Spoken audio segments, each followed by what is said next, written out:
Hey, everybody. Welcome.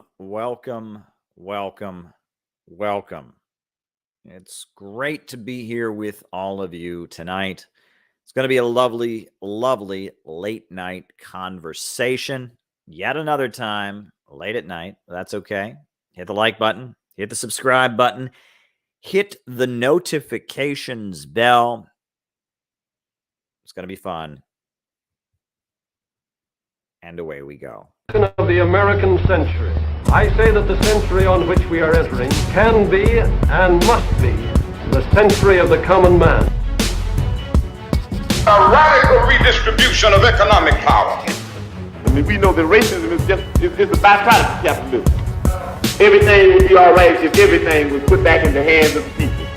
We need a government that will make sure Americans are taken care of and organize the economy to serve the people, not the profits of a wealthy few. We now have the techniques and the resources to get rid of poverty. We got to start getting out there with the people.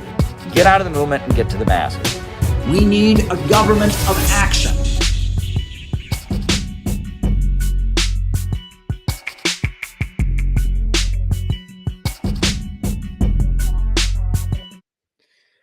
Welcome, everybody. So glad to be here with you all tonight. It's going to be a great conversation. Hit the like button, hit the subscribe button. Be sure to crush that subscribe button. Don't let the algorithms unsubscribe you. Hit the subscribe button. Hit the subscribe button. Hit the notifications bell. Make sure you're getting notified. Always good to know when these streams are happening. It'd be great if you could tweet this out or post this in a Facebook group or post this on your Facebook page as your status. Always good to have more people know about these streams. These late night streams, these are good for our West Coast friends, our people watching in California and Seattle and the Philippines and China and Australia. This is a great time for them. Not such a good time for our European friends, but yet, when we do a late night stream, there always tend to be plenty of Germans and British folks watching. So, people keep different hours, I suppose. But, we're trying to do a lot more streams here, do them at various different times. So hit the like button, hit the subscribe button, hit the notifications bell. Quick rundown for those who may not be familiar with the way we do things here. I give opening remarks. And Garland, you beat me to the punch because I was just about to talk. You were the first thing on my agenda to talk about, my friend. We will be talking about you as soon as I get to it. So in the second half of the show, I answer super chat questions, give my opening remarks, and I'll just jump right into the opening remarks because my opening remark tonight was going to be about our friend Garland Nixon, who just got banned from Twitter, permanently suspended from Twitter. First of all, why do they call it suspended? If it's permanent, right? Suspended is not permanent, right? I mean, it should be he's banned from Twitter because that's what it is. Permanently suspended means banned from Twitter. Unbelievable. In response to a tweet that is not offensive. I mean, if you look at the tweet that they got him for, it was totally okay. It was a sarcastic joke that clearly was not offensive. It's unbelievable. Garland Nixon needs to be restored immediately. And what is this? Elon Musk is supposed to be saving Twitter. Elon Musk is supposed to be saving Twitter, and he's restored Trump, and he's restoring different people, but he's not restoring Alex Jones, and now he's banned Garland Nixon. Awful. Garland Nixon is awesome. He does great stuff. I was just on his KPFK radio show yesterday, and it was a great conversation. The phones lit up. People were calling in. There was somebody from the Peace and Freedom Party who called into the show. There was somebody whose relatives were Trump supporters who called into the show. We talked socialism. We talked Venezuela. We talked Russia. We talked China. Free Garland Nixon. Absolutely. We are huge fans of Garland Nixon here. Great show on Sputnik Radio with Dr. Wilmer Leon, The Critical Hour. Great show on KPFK Los Angeles. And I can't wait to have the audio of that show. It was just beautiful. We played off of each other talking about socialism. The audience was into it. They were calling. It was just some great radio that we did the other day. It was really, really tremendous. So what has been done to Garland Nixon and is awful. And seeing the outpouring of support he's getting. George Galloway is tweeting in support of Garland Nixon. Dan Cohen, Max Blumenthal, Tara Reid, all kinds of people are speaking up about how awesome Garland Nixon is and how he should not be banned from Twitter. So thank you, Garland. I'm glad you're watching right now. I'm in your side. I'm on your camp, and we're demanding that you get reinstated. And let's see if we can raise enough of a ruckus about this. He should be on Twitter. Why should he not be on Twitter? Turns out it was the NAFOs, right? This pro-NATO Twitter group. I forget what they're called, NAFO or whatever. They're the ones who they called for a mass reporting of his tweets. And that's what happened. I mean, it's totally absurd, totally ridiculous. Totally ridiculous. So we stand with Garland Nixon. He should not be facing this horrendous censorship. Totally political, unbelievable. And yeah, I mean, check out Garland Nixon. He's on Rockfin. He's streaming on Rockfin. He's streaming on YouTube. He's available. You can check out his stuff. They banned him from Twitter. Unbelievable. So that was the first thing I wanted to talk about. That was the first thing on my list. Second thing on my list, I just had an amazing conversation with Bendu, and he is from American Autopsy. And it was a great conversation. We just had a great chat on American Autopsy. We talked about Pan-Africanism.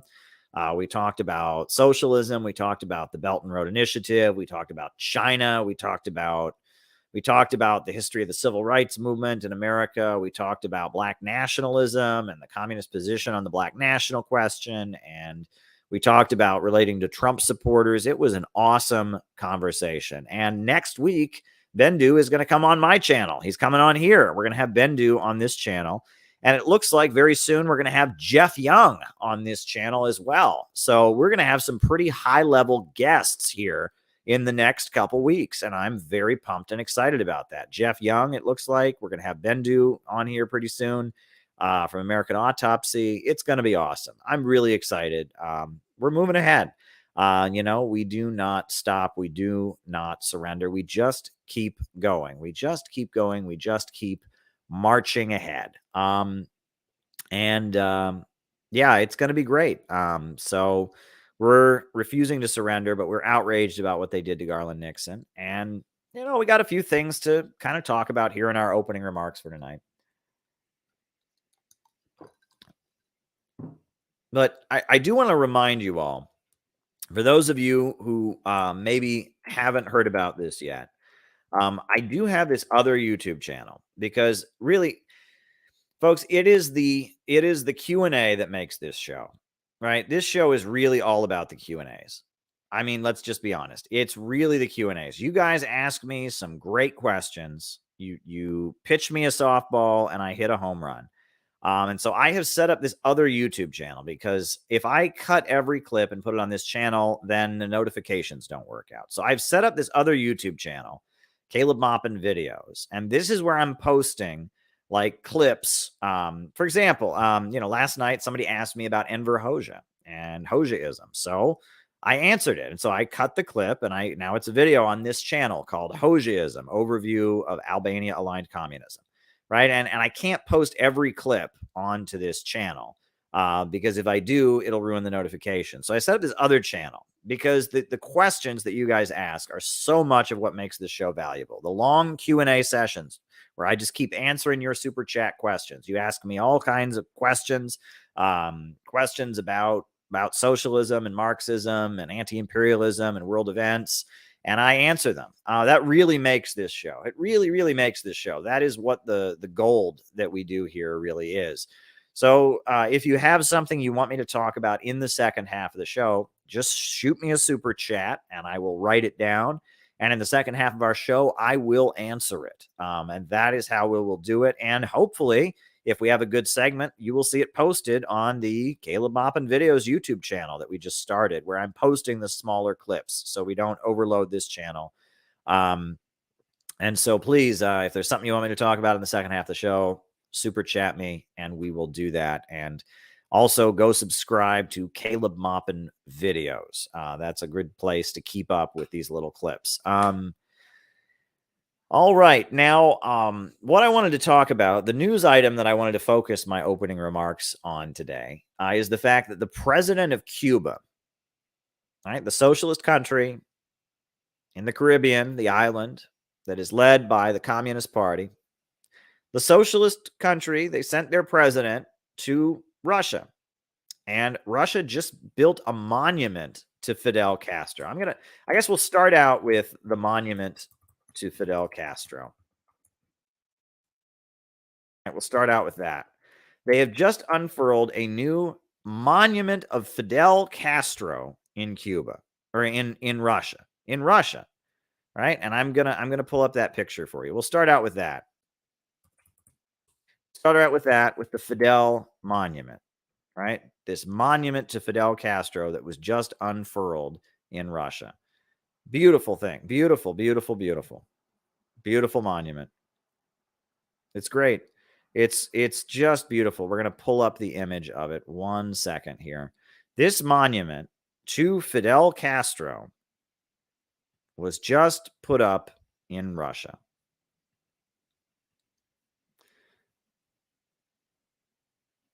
They just put this up. This is a monument to Fidel Castro in Moscow, right? Beautiful, beautiful. What other country in the world do they have monuments to Fidel Castro other than like Cuba or Venezuela?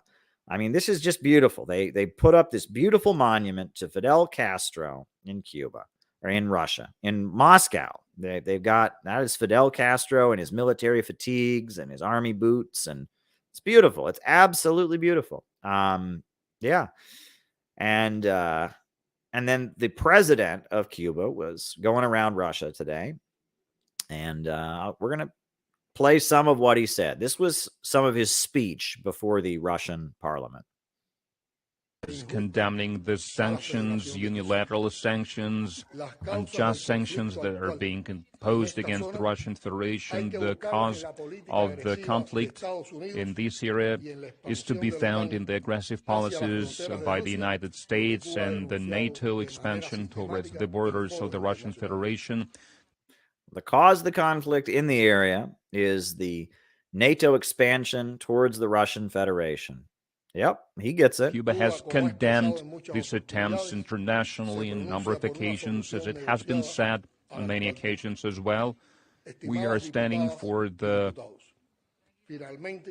peaceful solution, for negotiations to resolve this conflict. Yeah, that is Cuba's position on the war in Ukraine. They blame it on Washington, and they call for peaceful negotiations to end the conflict. That was the Cuban president today speaking in Moscow. And then later, he did an interview with RT. We have great bilateral relations on the political front, and we also continue to take steps towards increasing our economic and trade cooperation. Regardless of any agenda, this visit is especially important since both Russia and Cuba are going through very difficult times now. Both countries are under sanctions, both are targets of smear campaigns, and experience pressure from a number of capitalist countries. Being hosted by RT is a great opportunity for us, and it feels a lot like home here, because our relations have been developing and gaining momentum in recent years.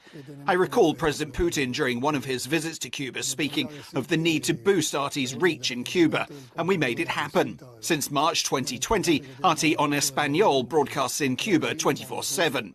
It's quickly become one of the most popular news channels with people of all ages in Cuba. Often, RT reports on topics that are not covered by other media. There's a strong demand for this kind of information in Cuba today, especially among the younger population, and RT plays an important part in supplying it. RT's website, for example, is very popular with Cuban viewers. Today, we are your guests, and we can see for ourselves the scale of RT's activities, the way everything is organized here. I see vast opportunities for developing our cooperation. For us, this is yet another opportunity to learn from your experience. Your experience is particularly important to us today, as the bill on social communication is about to be submitted to Cuba's National Assembly in December. It's a comprehensive draft law designed to promote social communications in the country. We've worked out the basic principles of government work in this area, and we'll be happy to consider your proposals on the matter. Wow, there you have it. Folks, I have made this point on these streams over and over and over again, but it bears repeating. If you are a real communist, you should support Russia. Because all of the real communists in the world support Russia. That was just the president of the island that has been led by the Communist Party, the party of Fidel Castro, the party of Che Guevara, the party of Raul Castro. And you just heard the Cuban president, the president of Cuba, one of the most admired communist-led countries in the world. You just heard him praising Russia, talking about how they have RT on TV in Cuba, how they blame the conflict fully on NATO, how they oppose the sanctions that are imposed on Cuba. I mean, you just heard it. You just heard it. Meanwhile, it's not just Cuba. Nicaragua, a country led by the Sandinistas, the revolutionary guerrilla fighters who now lead Nicaragua under the slogan of Christianity, socialism, and solidarity. They support Russia. Vietnam, the country where Ho Chi Minh and the National Liberation Front of the Vietnam defeated the U.S. imperialists, they have a good financial, economic, and political relationship with Russia. China, the country led by the Chinese Communist Party, where Xi Jinping is leading a crackdown on corruption and restoring the Marxist ideology to its central place in China and pushing socialism with Chinese characteristics, they support Russia. North Korea, the Democratic People's Republic of Korea, Kim Il-sung, the country started by Kim Il-sung, led by the Korean Workers' Party, the country that welcomed the Black Panthers as heroes, the country that had a very special relationship with the Black Panthers, they support Russia. Need I go on? Why, sure. In Kerala, in India, there is a whole province called Kerala that is led by communists. The Communist Party of India, Marxist, runs the province of Kerala in India, and they support Russia.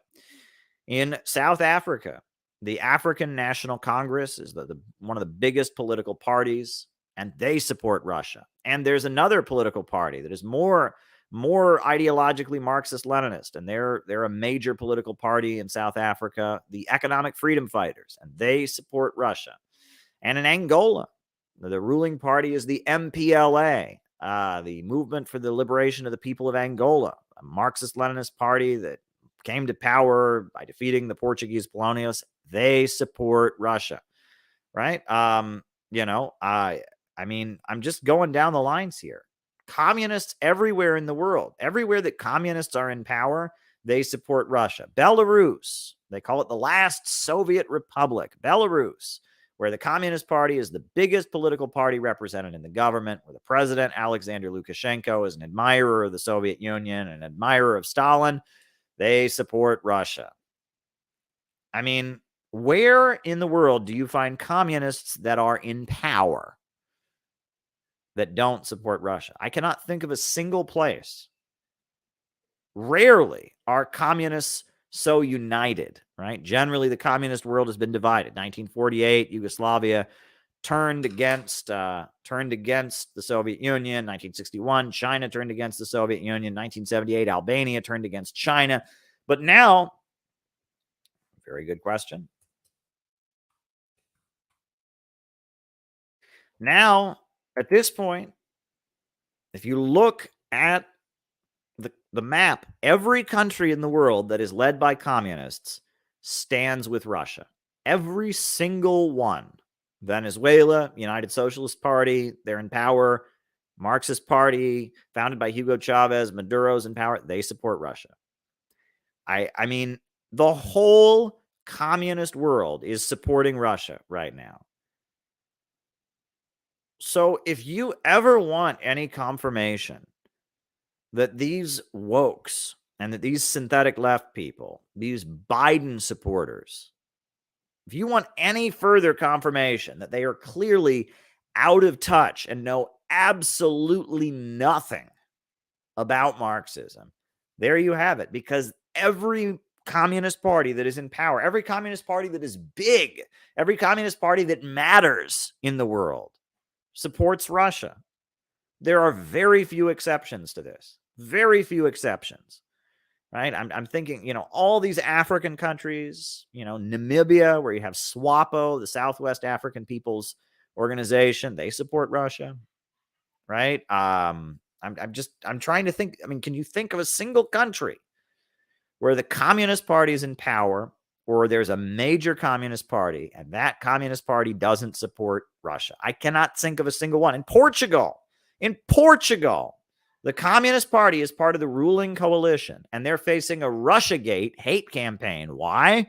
Because they support Russia. The Portuguese Communist Party supports Russia. It's a NATO country, for Christ's sakes, and they support Russia. The Communist Party is part of the ruling coalition, and they support Russia. Communists all over the world support Russia. The real global communist movement, again, not hipster leftist Western people, not liberals, not people on the internet who are dressing up like Che Guevara.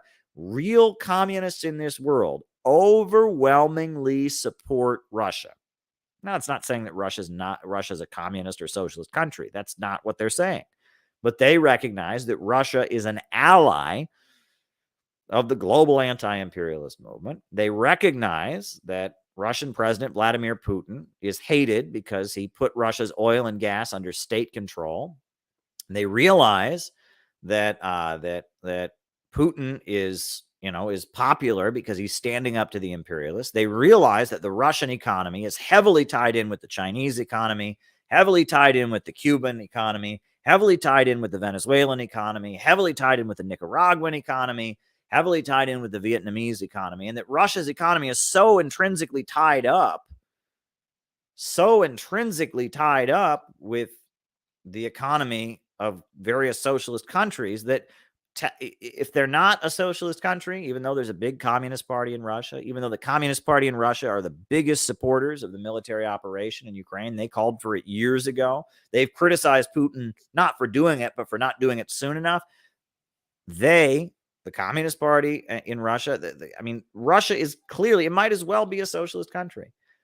And that it is shocking to me, very, very shocking to me that people, one, don't know this, because it's very obvious if you know anything about the global communist movement. If you know anything about the global communist movement, if you've ever been to Venezuela, if you've ever been to Cuba, if you've ever been to Vietnam, if you've ever been to China, it's very obvious, number one. And number two, these people who don't know it are so smug and arrogant about it. You would think, they treat you like you'd have to be an idiot to believe this. And it's like, no, it's obvious fact. And they have worked so hard to manipulate discourse to prevent people from becoming aware of this, that the global communist movement, communists all over the planet, support Russia. That is just an undisputable fact. And I cannot say it loud enough and long enough. And people need to realize that. If you consider yourself to be a communist, if you consider yourself to be a Marxist-Leninist, if you consider yourself to be from the tradition of Marx and Lenin and Stalin and Ho Chi Minh and Che Guevara and Mao Zedong, or you should support Russia.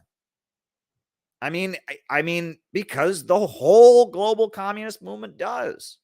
The whole global communist movement. Everywhere communists are in power, everywhere there's a huge communist party that matters, they support Russia.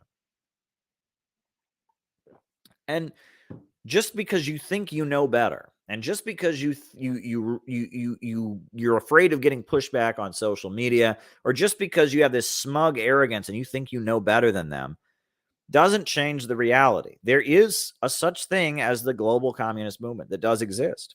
And they support Russia in its conflict with the NATO puppet regime in Kiev that is killing innocent people in eastern Ukraine, that is tearing down World War II memorials, that has been bombing and shelling and murdering people in Donbass for 8 years. And this is just the reality. Someone says communists in Brazil love Russia. Yep, that's a fact. When I was in Brazil, when I was in Russia, I spent a great deal of time with the leader of the Young Communist League of Brazil, the president of the Young Communist League of Brazil. I spent a lot of time with him. He was in Russia hanging out. He goes to all their international gatherings. This notion that just because you have swallowed the pill of Western media, just because you've been told that being a communist in America means you're obsessed with the trans issue, means that you're obsessed with wanting to punch Trump supporters because they're big fat racists or whatever, that's not what communism is about. That is not what communism is about. And in the places where they actually know what communism is about, they support Russia. This is just overwhelming. And the various sects, the little tiny Trotskyite groups, little tiny Maoist groups, they do not represent the global communist movement. There is a global communist movement, and that global communist movement supports Russia at this point. And there's no way that you can dispute that. And the fact that people don't realize that, the fact that that has been covered up, shows that there is a huge amount of manipulation of political discourse in America right now.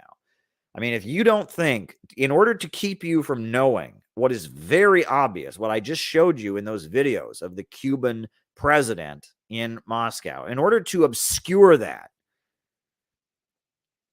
has required a huge amount of disinformation and psychological manipulation from the ruling class of the United States. It is amazing how effectively they have distorted political discourse in this country, changed the definition of words, gotten everyone confused.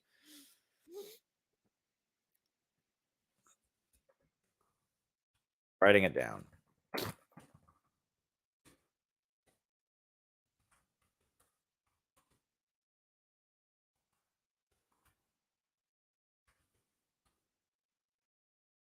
And the fact that they have covered this up, the fact that people talk to you as if you're stupid, as if you don't know what you're talking about, for stating this obvious fact, should show you why you shouldn't be listening to leftist discourse in the United States. Leftist discourse in the United States is completely toxic. It is unbelievably toxic. It consists of these people, the bread tubers, they have an ideology that consists of two things. The first thing that it consists of is that there's this vast secret Nazi conspiracy within the government. And there's all these bad people that are actually Nazis, and they've infiltrated the U.S. government, and you can decode their hand signs and listen to their secret code words in their language, and it's the Da Vinci Code, right? And we just have to look for the secret clues in the painting to discover who's a Nazi. It is the dumbest politics I have ever heard. And they think everyone who disagrees with them about anything is somehow secretly actually a Nazi. It's not it doesn't occur to them there's this wide political spectrum with different right-wing views out there. No. There's people I agree with and Nazis, right? And then the way you discover someone's a Nazi is not by listening to their arguments and determining that it's by you play the Da Vinci Code and you're looking, do they use the okay sign, and do they wave a flag, do they say this, do they say that, because then that means they're secretly a Nazi. Meanwhile, our American right wing are the biggest supporters of Israel that have ever existed. Right? I mean, they're constantly accusing critics of Israel of being anti-Semitic. Trump moved the U.S. embassy to Jerusalem, for goodness sakes. But somehow, no, every Trump supporter is a Nazi. There's this vast Nazi conspiracy. They went over to Germany and they brought back to life half of the SS, and they're secretly now members of Congress in the Republican Party. It is the dumbest level of politics ever. I mean, it's I do not understand how people can be this stupid. But if you listen to Xander Hall and you listen to Vosh and you listen to ContraPoints, these people are really, really stupid. And this is what they literally believe. They believe that there is a secret Nazi Illuminati that has infiltrated the government. That's what they believe. It's QAnon for leftists. Instead of a pedophile ring, it's George Lincoln Rockwell and the American Nazi Party and Richard Spencer, and that they've secretly infiltrated the government. And everyone who they disagree with, if you just, the signs are there, if you just look for the code. This isn't Marxism. This isn't socialism. This is idiocy. This is just idiocy. This is not real politics. That's the first thing that they believe. That is what they believe. They are adamant that There's a vast secret Nazi conspiracy. It's a lot like the John Birch Society. Thank you, Viking Dave. It's a lot like the John Birch Society thought there was a secret communist conspiracy in the government. Eisenhower was a communist because his brother was a member of a church that had supported the Spanish Republic back in the 1930s. It's like that level of intelligence, right? Where it's like, it's just, it's like dumb. They're incapable of having a political debate. That is like a central part of their beliefs. If you listen to Voss, you listen to ContraPoints, you listen to Rachel Maddow, they literally believe there is a vast Nazi plot to infiltrate the U.S. government. It's like a central plank in their beliefs. Second thing that they believe: all the communist and socialist governments of the world are all fascist.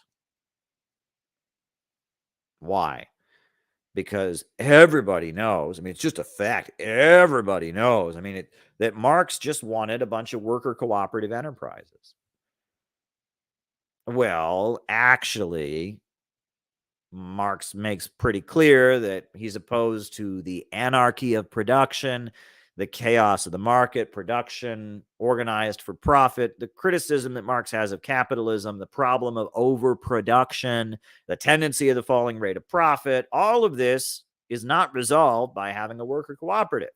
A worker cooperative business still functions according to the market, and technology still eliminates jobs, and it still competes with other cooperatives. And all of the problems of production organized for profit still exist, even when those profits are shared. So no, Marx was not advocating an employee stock ownership program. He wasn't. Marx was advocating the dictatorship of the proletariat, the centralization of the means of production upon a predetermined plan.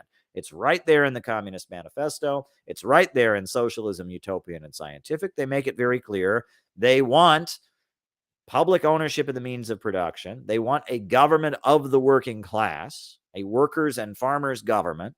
The Paris Commune was the first example of such a government. They make that abundantly clear that Marx was not advocating for some worker employee stock ownership scheme. He was advocating for a dictatorship of the proletariat, the seizure of political power that then leads to public ownership of the means of production. And that's very, very, very clear. And these people insist that just can't be true, that's just, oh no, all those socialist countries are all Nazi, they're all fascist. No. According to them, socialism is just it's just a worker-owned business. It's just a pencil factory where they share the profits. That's what these people believe. They have no clue what they're talking about. The third thing that these people believe, and they are adamant about this, and this is has nothing to do with Marxism, is they are Malthusians. They believe there are too many people in the world, that people are consuming too many resources, and it's threatening Mother Nature, and we need to reduce the population. We need to reduce consumption. We need everyone to be poorer. We need to stop economic growth, and that they think the problem with capitalism is that it creates economic growth. Well, actually, no, capitalism doesn't create endless economic growth. The problem with capitalism is that it leads to gluts of overproduction. It leads to frequent economic crises. Capitalism has been dominating Africa for 200 years and people are still dirt poor. No, capitalism has not created endless growth in Africa. No, capitalism has not created endless growth in South America. No, capitalism has not created endless growth in America. This country is degrowing right now. The roads are falling apart. The bridges are falling apart. The power plants are falling apart. They're not even properly purifying our water. This country is degrowing right now. Capitalism is not creating endless growth. Capitalism is holding back growth. It is grinding the world into poverty because of the irrationality of profits in command and the desire on the part of a small group of wealthy bankers to stay at the top of the world. And Russia and China broke free from this in the 20th century, and they've been rising up. And Cuba has broken free from this. Venezuela has broken free from this. Countries across the planet, Nicaragua, have broken free from this, and they're trying to raise their people up from poverty with central planning. And the imperialists want to beat them down so that they can stay at the top of the world and keep the world poor so that they can stay rich. That is the problem with capitalism. Capitalism is holding back human progress, human development. The world needs to be ripped free from the chains, the artificial restraints created by the market. But they don't know this. They think the problem is growth. They think growth is bad. Like, it's capital. The sad thing about these people, I will say, I get more and more respect for right-wingers every day, because I would hear right-wingers say dumb shit, right? Right-wingers would say, well, I like capitalism because I like to have money. And I'd be like, socialist countries, people have money. Every day another Chinese billionaire is created. Yeah, but they're not talking about China. They're talking about stupid leftists in America. And stupid leftists in America, yeah, they don't want people to have money. Yeah, capitalism is bad because people have money. They say, oh, socialists want everyone to be poor. I've heard that my whole life. Well, I would always argue with people and they know they don't. Socialists want to lift people out of poverty. China's lifted 800 million people out of poverty. The Soviet Union electrified. But they're not talking about the Soviet Union. They're talking about dumb leftists in America. And they do want everyone to be poor. They are against having stuff. The stuff that right-wingers say against communists, it's not true about actual communists, like the president of Cuba that I showed you at the beginning of the stream, like the president of Venezuela, like the leaders of Vietnam. It's not true about actual communists. It's true about dumb American leftists. It's absolutely true. They are the walking incarnation of what American right-wingers think communism is. So the American right-wingers aren't wrong. They're not wrong. They just don't understand that real communists around the world are nothing like these dumb, middle-class, rich kids who have lived a comfortable life and hate poor people and hate working-class values, hate populism, and hate humanity. That's what it is. These rich kids from Beverly Hills and Northern Virginia, these are antisocial sociopaths who've been raised to hate humanity.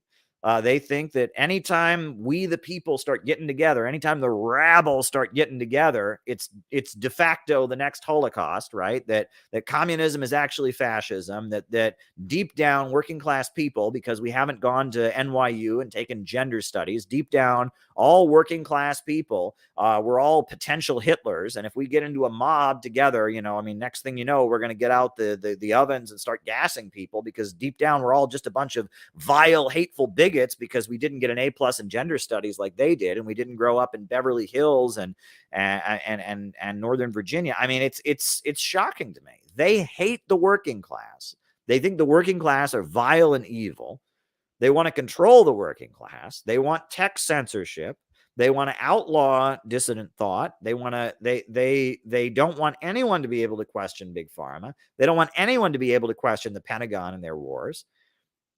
This entity, this wokeness is the new fascism. Wokeness is the new fascism. It is anti-working class, petty bourgeois ideology designed to stabilize capitalism with degrowth and authoritarian methods. Wokeness is the new fascism. And the reason that the communist groups in America are becoming more and more irrelevant is because they won't stand up to wokeness.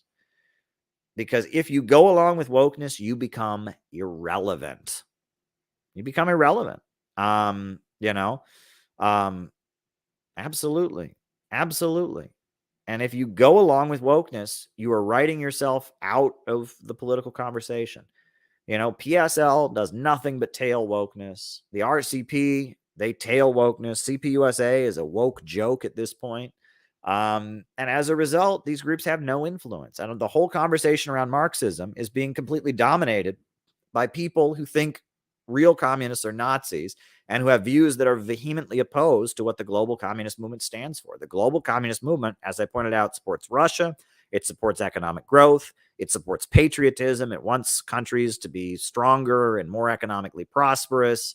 The global communist movement that exists is people who love their countries, love their communities. They want to raise people out of poverty. They believe in technology. They believe in economic growth. They support Russia. They support China. They support Venezuela. They support Cuba. They support Nicaragua. They support Iran and other anti-imperialist countries. The global communist movement is beautiful. And that is the movement that I am loyal to. I am loyal to to the people of Nicaragua, the people of Cuba, the people of Vietnam, the people of Donbass, the people of China, the people all over the world that are really part of this. I am loyal to them. I am loyal to that movement.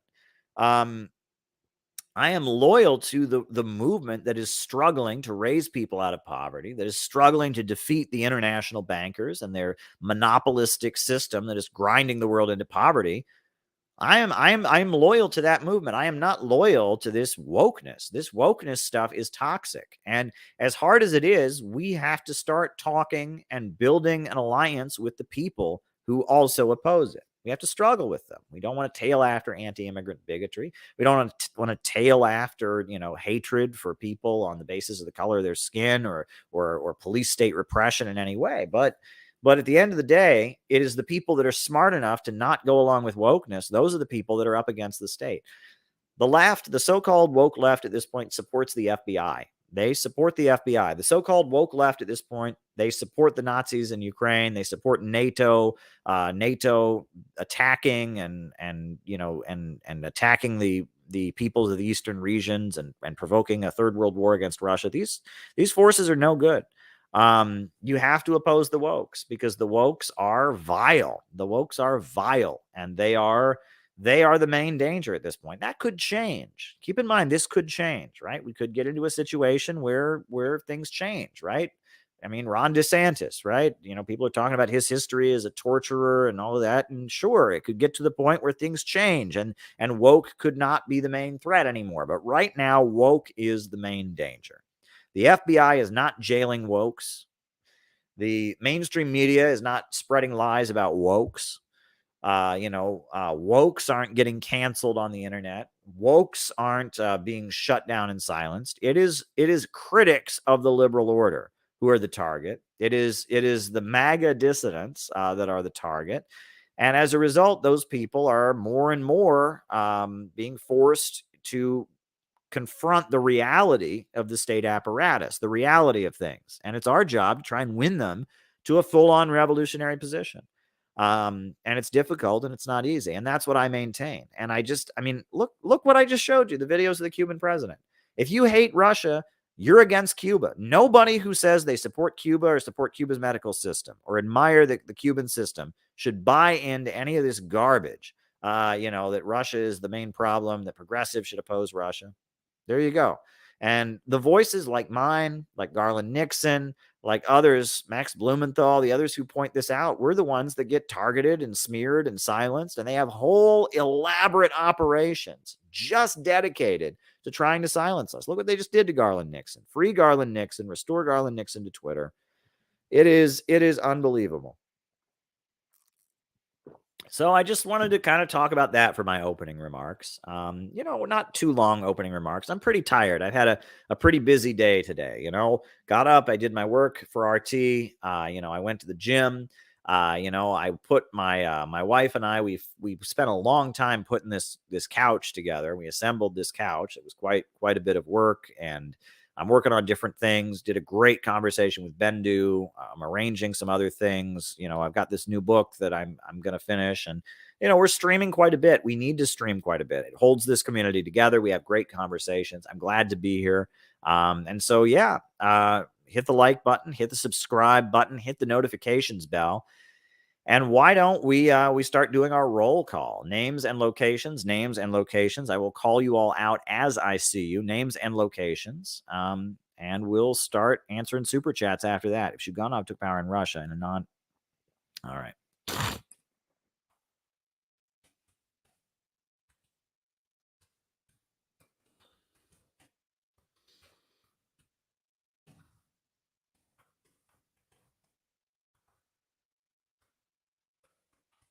All right. Okay, so we got Nate in Chicago, Rupert in the UK. It must be late over there. Orange County. We got Orange County, Jamie in St. Paul, Killian from Milwaukee, David Rennie in Ontario, Alex from Brazil, St. David's, Bermuda, Hendricks in Austin, Sage in Beehive State, Juan in Quito, Ecuador, Prescott in Arizona, Kieran from San Diego. We got hold up. I'm trying to scroll up because I don't want to miss too many people. We got Jenny Lynn from Cincinnati. We got Ryan in Oakland. We got Molly McGuire in Orange County, California. Anthony in Fort Worth, Texas. We got Oakland, California. Gary in Indiana. Are you in Gary, Indiana, or are you just in Indiana? We got Bob Troy in New York. All right. We got Chris in Salt Lake City. We got Viking Dave in the Upper Peninsula of Michigan. We got Mariah M in Raleigh, North Carolina. We got Auckland, New Zealand. Stephen Clearly. We got Alan in Chicago. Lexington, Kentucky. Randall Wilson. We got Brian in Vancouver. We got Hello from Silicon Valley. Escondido, California. We got Germany. It must be late over there. Moonlight Beach, California. Isabel in Toronto. We got Bryant in Vancouver. Very, very good. Very, very good. Cleveland Pirate Alex. Caitlin from Chicago. Glad to be here as well. Good to have you, Caitlin. Very, very good. Shout out to everyone in Chicago. We got Kirby in Chattanooga, Tennessee. Very, very good. Very, very good. Very, very good. Who am I missing? I'm scrolling up. We got Alex from Brazil, Nico from the Philippines, Hendrix in Austin, Texas. Shout out to you. We got Jenny Lynn from Cincinnati. We got, I don't want to miss people. I want to keep scrolling up because it's a great group of folks we have here. We got West Virginia, Samuel Price. Good to have you here. Very, very good. Anthony Penza in Cleveland. Shout out to you. We got Evan Locke in Long Island. We got Mark in Utica. Minden out at Midwest Olympia Logic, beloved member of our community. We got Gilbert in Arizona. Very, very good. Finn from Duluth. Very, very good. Ypsilanti. Caleb Harvarth in Ypsilanti. I've been to Ypsilanti years ago when I spent a lot of time in Michigan doing political work back in 2008. I've been to Ypsilanti. Wow, that's a Michigan name. Frankenmuth and Ypsilanti and Saginaw. And yeah, I know all those little towns in Michigan. I spent a lot of time in Michigan in the summer of 2008. What's your response to Western leftists claiming that because the KPRF supports anti-LGBT legislation, they're not actual communists? All right, that's a good question.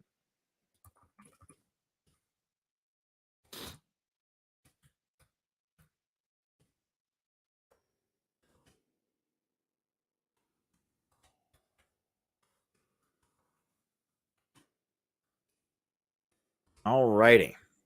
So we got Bradley Wasser in St. Louis. We got Hector from Brazil. Very, very good. Yeah. All right. I'm going to start answering super chat questions. The first one is about the railroad strike that Biden has had to deal with. Well, those railroad workers, it is, from my understanding, these are government employees, right? Please talk more about how U.S. spy agencies set about to create woke synthetic leftism in an attempt to make. All right. Okay.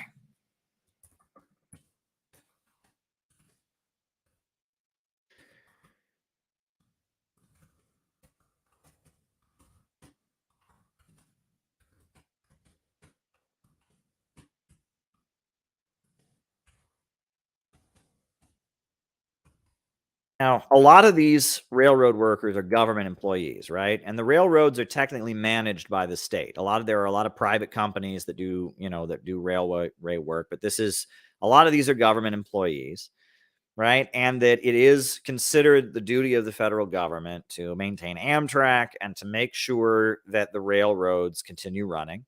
And that these guys have basically been mistreated. I guess Twitter, Bernie Sanders spoke up on Twitter, and I did retweet him. As much as I'm critical of Bernie Sanders, I did retweet what he wrote about the railroad workers. And I'll read you what Bernie Sanders tweeted about the railroad workers.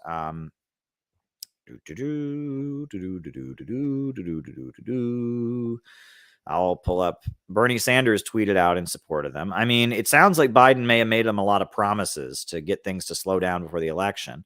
But Bernie Sanders today tweeted, he said, "It's beyond belief that in the year 2022, rail workers in America have zero guaranteed paid sick days. Zero. The rail industry, which made a record-breaking $20 billion in profits last year, must come to the table and negotiate a contract which treats their workers with respect." And I would agree with that. And no, they're not government employees. I misspoke. They are not government employees. They're working for private companies. But the government does have the responsibility to maintain the railroads. A railroad strike is something the president would have to immediately negotiate. And, Amtrak is a government company.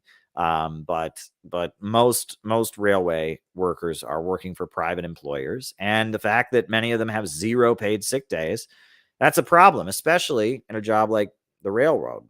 Right. And, do you want a sick person driving your train? That's a job where people's health could be at risk. Now, these are freight trains, obviously. Amtrak is for customer transportation. This is freight railway. And this is a lot of the supplies, that people get. I mean, we think about, trucks driving freight, and trucks are the main way freight is transported, but railway does come over freight.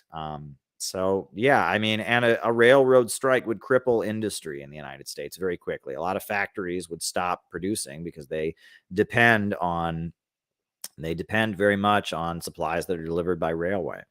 All right, so glad you're back. I want to stop using YouTube because of censorship. Are you going to live stream on Rockfin or Rumble? I'd rather spend money on Rockfin. Well, I'm on Rockfin right now. You can go watch me on Rockfin at this very moment. I'm on Rockfin. And I'm looking at Rockfin. I see, yes, Laura Baza is on Rockfin. Laura Baza says excommunicated. Ellie Morano says Cuba has no public monuments to Fidel because he requested they didn't have them. So, yeah, there's people watching on Rockfin at this very moment. If you want to watch on Rockfin, I'll drop the link in the chat. I'd prefer you watch on Rockfin. There you go. And we can talk about topics we wouldn't normally talk about here on Rockfin. So, yeah, if you want to do something off of YouTube, Mariah, the best way is Rockfin. We're on Rockfin right now. We're on Rockfin right now. At this very moment, we are on Rockfin. So there you go. There you go. All right. Factions of the Communist Party. The factions of the Communist Party. All right. Well, the history of the Communist Party, historically, there were many factions. When the Communist Party was first founded, it was divided. It was a number of different groups in the United States that supported the Bolshevik Revolution. There was one that called itself the Communist Party of America, and there was another that called itself the Communist Labor Party. The Communist Party of America was largely workers who did not speak English, who were part of the foreign language federations of the Socialist Party. And the Communist Labor Party was English-speaking workers and a lot of American intellectuals like John Reed and Max Shachtman and some others. Eventually, they had the Unity Convention of 1922, where the Communist Party and the Communist Labor Party and the African Blood Brotherhood, which was a group of black people who were fighting against the Ku Klux Klan, were training the black community in armed self-defense, the African Blood Brotherhood, and William Z. Foster's International Trade Union Educational League. They all merged into the Communist Party of the United States, or the United Communist Party that was recognized by the Communist International. And they were technically illegal. So the legal wing, they had a legal front called the Workers' Party, but the Communist International had no ties to the Workers' Party. The Workers' Party was a legal political party that ran in elections. The Communist Party was this underground organization originally. As the 1920s got going, the Communist Party, there were two major factions, and the differences between them were not clear. There was Jay Lovestone and John Pepper. They led one faction. They called it the Lovestone-Pepper faction. John Pepper was a Hungarian guy who'd been sent by Moscow to kind of direct the American Communist Party. He was from Hungary, but he'd moved to the Soviet Union and then moved to the United States. John Pepper and Jay Lovestone. And Jay Lovestone was a very prominent labor union leader, in the United States. And then William Z. Foster and James Cannon. They were the other faction, the Foster-Cannon faction. And James Cannon was a leader of the International Labor Defense. He had done a lot of work to free political prisoners. And William Z. Foster was the leader of the International Trade Union Educational League. He'd been the leader of the 1919 Steel Strike. And it was William Z. Foster and James Cannon, the Foster-Cannon faction, versus the Lovestone-Pepper faction.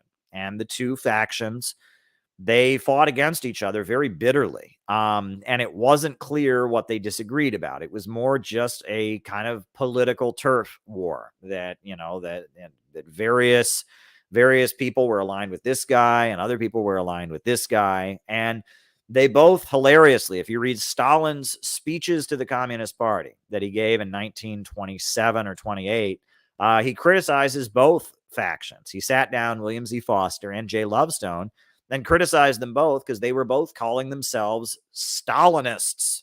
They were calling themselves Stalinists. And they were telling people, hey, you know, we're the Stalinist faction of the party. And, you know, Stalin said there is no such thing as a Stalinist. We're only Marxist-Leninists. So stop calling yourselves Stalinists because there's no such thing. And you read Stalin's speeches to the American Communist Party, he castigates the American Communist Party for its intense factionalism. Now, in 1927, you know, the Communist International repudiated Trotskyism, but James Cannon, who was the leader of the Foster-Cannon faction, he became a Trotskyist, and he started forming an underground Trotskyist faction in the Communist Party USA. They kicked him out. Then in 1928, you had the famous class against class 6th World Congress of the Communist International, where they declared that social democrats were the main enemy, social fascists. Because of that, they had to pull out of the major labor unions. They had to form independent unions. They had to break with the American Federation of Labor, the AFL, and start forming independent labor unions.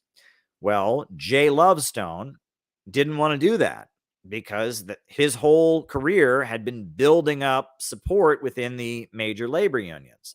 So Jay Lovestone's faction refused to go along with that. So Jay Lovestone and his followers, they were expelled from the Communist Party for American exceptionalism. That was the charge against them, American exceptionalism.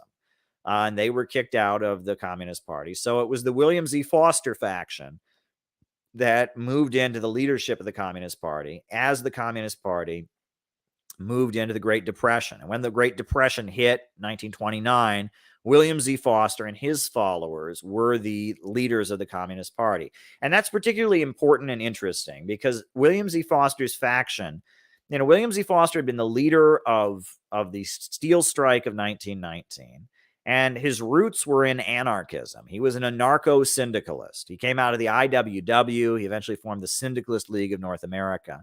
And his followers were described as kind of, you know, as very, very working class, very, very, very labor militant oriented. And they were obsessed with action. William Z. Foster had been heavily influenced by George Sorel, the strange, mystical European syndicalist who laid the basis for fascism. And part of the problem the Communist Party had during the early 1930s was they weren't as ideological as they should have been. They didn't focus on theory and ideology. There was this obsession with action. We just got to get it done. We just got to get action done. And they alienated a lot of intellectuals. But William Z. Foster had this crew of loyal followers that were trade unionists. Elizabeth Gurley Flynn, Bill Dunn, I'm trying to think of other names. Jack Johnstone, Jack Satchel. It was this crew of guys, that were labor union militants, truck drivers, steel workers. And those guys were very loyal to William Z. Foster. They knew how to get stuff done on the picket line. They were militant labor guys, and they were the core of the Communist Party that were like William Z. Foster's inner circle during the early 30s. Now, William Z. Foster had a heart attack. He went to the Soviet Union. He had to get medical care in the Soviet Union. And Earl Browder kind of moved into ascendancy of leadership. And Earl Browder was a different kind of character. Earl Browder was an accountant. He was from Kansas, and he had gone to federal prison for refusing to fight in World War I. He was a draft resistor, and he'd gone to federal prison. He'd gotten a degree in accounting, and he moved up into ascendancy in the leadership. And Earl Browder, he became the leader of the Communist Party, and he took things in a much more middle-class direction. He started recruiting a lot of actors in Hollywood. He started recruiting a lot of college professors and a lot of Broadway performers and a lot of intellectuals. And he kind of took the Communist Party in the late 30s during the Popular Front period. He took them in a more middle-class direction. And that lower level faction that was led by William Z. Foster, the trade unionists, they resented that. They felt that Earl Browder was watering down what the party was about, was pandering to middle class elements. But Earl Browder was following the Comintern line. the Communist International favored a popular front, and uniting with various anti-fascist forces. So Browder was following the line. But then as World War II came to its conclusion, Earl Browder would not change the position. He would not move into the anti-imperialist politics. During the Second World War, the Communist Party aligned with the U.S. government because they were fighting the Nazis, right? The Soviet Union and the U.S. government were allies against the Nazis. The Communist Party were big supporters of the Second World War because they wanted to defeat the Nazis. But then when the war came to its end, they had to get into an anti-imperialist mode. They had to start calling for the independence of Puerto Rico. They had to start saying U.S. imperialism was the main danger, and Earl Browder refused to do that. So there was kind of an uprising against Earl Browder in 1945. They kicked Earl Browder out of the Communist Party. William Z. Foster ascended back into leadership, and that's when McCarthyism hit. And during the McCarthy years, William Z. Foster and his faction, they were pretty solidly in the leadership of the Communist Party during the late 30s or during the 1950s, the late 40s and 1950s. They were pretty solidly in the leadership. William Z. Foster was the face of American communism. And this was a period where they were being very heavily repressed, heavily infiltrated by the government, heavily repressed. But William Z. Foster and his line prevailed. After the secret speech of Khrushchev, 1956, the Communist Party had a convention. They were legalized by the Supreme Court. Yates versus the United States legalized the Communist Party. And in response to the secret speech, they divided three ways. William Z. Foster's faction was defending Stalin, was defending black nationalism, and was not agreeing with Khrushchev. Eugene Dennis and Gus Hall had the centrist position of continuing to support the Soviet Union, continuing to uphold Marxism, Leninism, but denouncing the Black Belt, etc. And then you had John Gates and his faction that wanted to liquidate the Communist Party and merge with the Socialist Party and drop Marxism, Leninism. Those three factions battled it out. And the John Gates liquidator faction and Eugene Dennis and Gus Hall's faction teamed up to defeat William Z. Foster's faction. A lot of the people in the William Z. Foster faction quit. William Z. Foster was forced into retirement. He was like chairman emeritus. And the Communist Party kind of moved on. Eventually, the John Gates people that were full-on anti-communists were kicked out of the party. They were inserting anti-Soviet propaganda into the Daily Worker newspaper. They were posting CIA propaganda about the Hungarian events of 1956, etc. So they were kicked out of the party. Gus Hall and his group of people were the leaders of the Communist Party. And they were a lot of people who had come out of the William Z. Foster leadership of the trade union leadership of the Communist Party, but they had moderated out. They hadn't been as hardline as Foster had been in response to the crisis of 1957 and the secret speech. They were people whose roots were in the trade union work. Eugene Dennis, he was a wobbly, Elizabeth Gurley Flynn. She was like the female chairman of the Communist Party, the first female chairman of the Communist Party. She was in the late 50s. She was leading the Communist Party. She had been one of William Z. Foster's trade union people.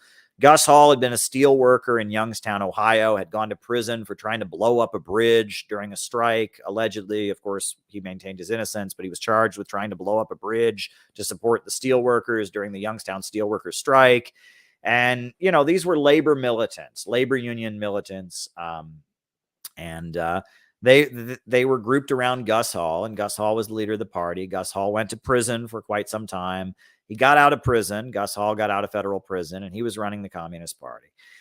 Now, around 1968, 1969, the black struggle and the black freedom struggle became so essential to what the Communist Party was doing. Charlene Mitchell, I believe, was the Communist Party's presidential candidate in 1968, was an African-American woman who was a communist.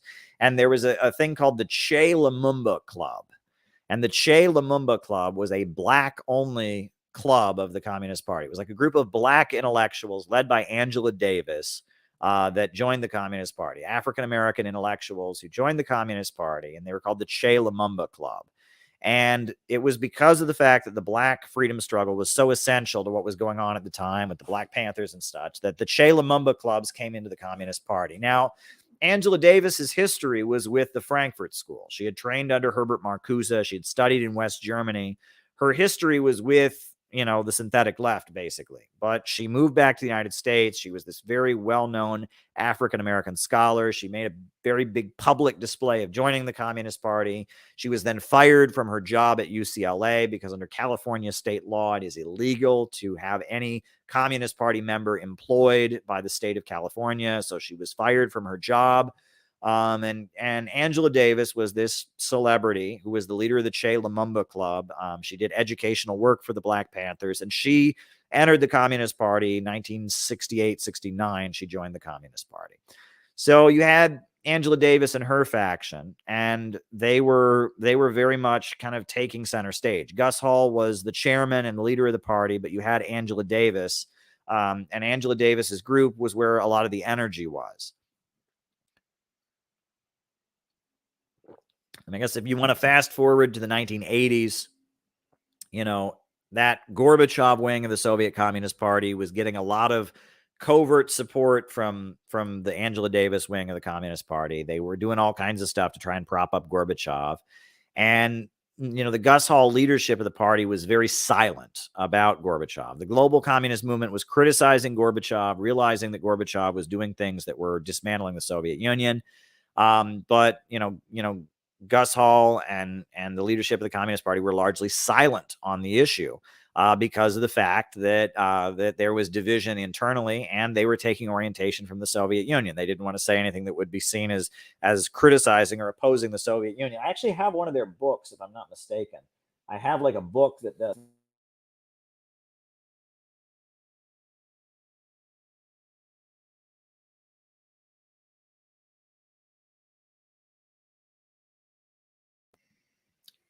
Hello? Can you hear me? All right, you can hear me. All right, this is actually a book the Communist Party published on perestroika. And it's sympathetic. Mike Davidow, and it's, this was before the fall of the Soviet Union. They published this book kind of more or less defending perestroika. It's international publishers, and this is kind of their analysis.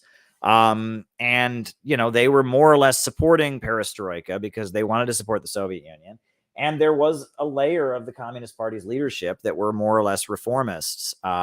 And they thought the Soviet Union was too authoritarian. They wanted it to be more democratic, socialist, etc. However, at the last minute, you had the coup, right, where Gorbachev was arrested by the leaders of the Communist Party for basically trying to dismantle the Soviet Union. And at the last minute, Gus Hall supported the coup. He supported the arrest of Gorbachev.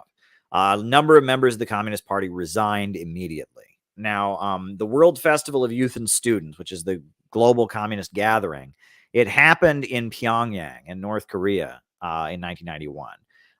And so the Young Communist League sent like 60, 70 people on the trip, and they went to Pyongyang, and a lot of the Young Communist League members were influenced by Angela Davis and others. And so they all signed a petition denouncing Gus Hall for supporting the coup, etc. And then they were all expelled from the party for doing that, for factionalizing. And then, after the fall of the Soviet Union, the Communist Party had a convention in Cleveland, Ohio. And there's a hotel in downtown Cleveland, Ohio, Crown Plaza Hotel, which I've been to. They have conferences there a lot. But that was where they had the Communist Party's national convention after the fall of the Soviet Union. And basically, many of their members walked out because they were supporting Gorbachev. They were supporting, quote unquote, democratic socialism and the overthrow of communism. And Gus Hall and his crew remained loyal to the Soviet Union. So that was a division. As the 90s progressed, the orientation of Gus Hall, even though he had kicked out these liquidators and such, 2 cents on Gore Vidal, Doug Valentine, and Wayne Madison. All right.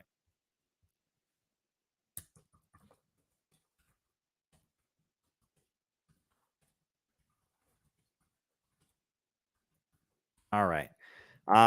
And that was, that was, they'd kicked out these liquidators. They'd remained loyal to Marxism, Leninism. And however, they still, they still had this orientation of you support the Democrats, etc. Gus Hall died right after the 2000 election, where it was stolen from Al Gore, right? Where Bush, won the election with Florida recounts and all of that. And Gus Hall died shortly after that election. His successor was a guy named Sam Webb, and Sam Webb immediately let all the people who had quit or been kicked out for supporting Angela Davis and supporting the fall of the Soviet Union, he let them all back in. And so they all came back in. All the people that had broke away and formed committees of correspondence, they all drifted back into the party. And that's very important as well. So there's a lot of interesting history here. So that's kind of, if you want to talk about factions in the history of the Communist Party, that's a pretty standard overview. If you want to know about their history and the factions, et cetera. But I mean, the important thing to remember is that at this point, and for the last couple decades, for the last 20, 30 years, the Communist Party has very much been a family business, right? Joe Sims, who was the leader of the Communist Party, his parents and grandparents were both leaders of the Communist Party. And the same for other people at the top of it too. It's very much a family thing, and that a lot of people that were in the Communist Party kind of moved on because the Communist Party represented the Soviet Union. It represented the Soviet Union and its allies around the world, and the Soviet Union fell. So there were certain people that were just kind of caught up in it. And it's in their family. It's a stock portfolio. They own a lot of property, et cetera. And they're not going to give it up. But if you talk to these people, they don't really believe in communism. And I have known this for a long time. That's why I thought people who wanted to go into the Communist Party and take it over, I've been hearing that for years from people. People have been, and that the CPUSA that's never going to happen. You will not be able to go into the Communist Party and take it over. It won't happen. Because it's certain people's livelihoods, it's certain people's property, right? It is certain people's livelihoods, and the crew of people that control the property of the Communist Party don't believe in communism. There are a lot of people in the Communist Party who do believe in communism, but they immediately, if you come around the Communist Party and you sound like an actual communist, they label you immediately. They can tell who's a real communist, and they immediately label you. And the people that run the Communist Party, Joe Sims, the people from, Sam Webb, John Bechtel, oh, goodness gracious.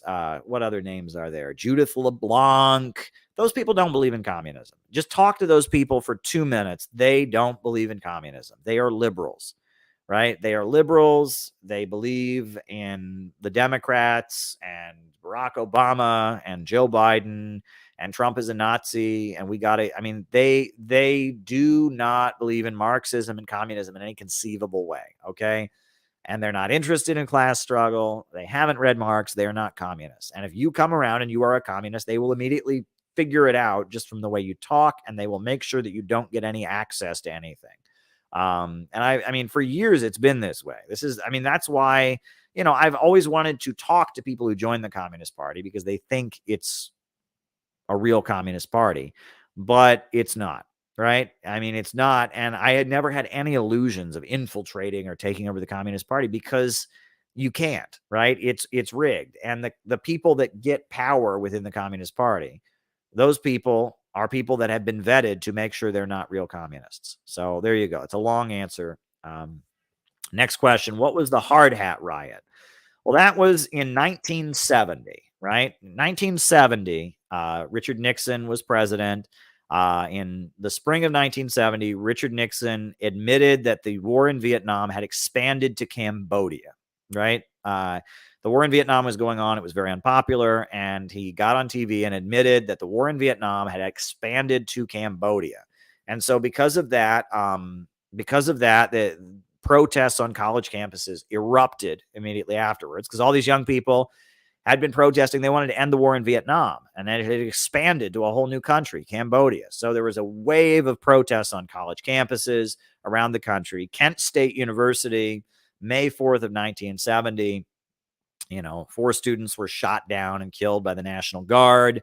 A couple weeks later, there was a massacre at Jackson State University in the South among college students who were protesting the Vietnam War. So, all over the country, there was a wave of sympathy for the anti-war movement. the fact that these students had been gunned down protesting the Vietnam War, and there was just a huge surge in protests. And at Kent State University, a day or two before the students got shot down, the Army recruiting, the ROTC Army building at Kent State University had been lit on fire. And that was and after that, the governor of Ohio, Governor Rhodes, had gotten on television and said that the protesters were worse than the Nazis, worse than the Ku Klux Klan, worse than the communists. They were just the worst. He'd given this fired up speech against the students because they'd burned down the building. So then after that, all around the country, because these 4 students had been killed, all around the country, hundreds of Army ROTC buildings got lit on fire, hundreds of them. It's kind of like revenge for Kent State, right? And so hundreds of buildings were lit on fire, and Army buildings were lit on fire. And there were national protests in Washington, D.C. that were attended by hundreds of thousands of people every weekend. And it was just a huge upsurge in activism. All right.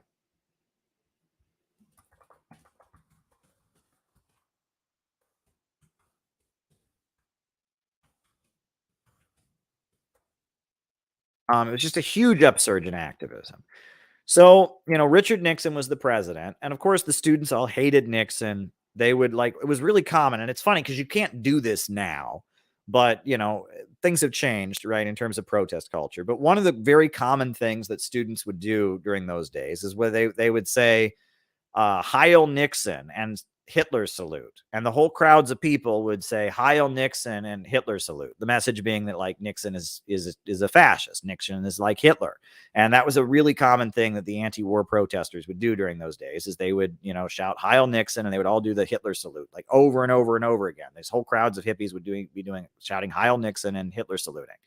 That was a really common thing. And there was a feeling that Nixon was this, he'd expanded the Vietnam War, and he was supporting the FBI and cracking down on the Black liberation struggle. And that Nixon became a big target of the anti-war movement. The anti-war movement felt like Nixon, he'd gotten in there, he'd expanded the war in Vietnam. So he was their target. So Richard Nixon, sensed that he was under attack by this huge upsurge of activism that came in the spring of 1970. So he then called up his supporters. And in New York City, one of his biggest supporters was the Construction Workers Union. You didn't know that. But construction workers unions in New York City at that point were whites only. Only white people could get in. I mean, it wasn't codified, but you had to be approved. You had to get an apprenticeship. Other members of the union had to invite you in. And so, so it was whites only. And they were a labor union, but they were making very high wages, the construction workers. I mean, hundreds of dollars an hour, right? I mean, it's if you were a New York City construction worker back in the 1970s, you were living pretty well, and they had a lot of money, and they were known to be, it's ironic because they were known to be militants, right? I mean, if in New York City, if you were building construction and you didn't hire union construction guys, they would show up with baseball bats and beat your face in. And the police wouldn't do anything about it because the police had a relationship with the construction workers union as well, right? And it was they were a craft union, right? And not anyone could just join. You had to, and it was a very militant union, and that, if you were doing business in Manhattan and you were doing construction, you'd better hire union guys and you better make a contract with the union. And if you didn't, you were going to have problems real quick. And, those construction unions, they didn't mess around. They were militant union guys, but they were right wing. They were Nixon supporters. They were supporters of Richard Nixon. They were hard hats. They called them the hard hats, and they wore hard hats. And there was this pride, we're working men, we wear hard hats, and they hated hippies.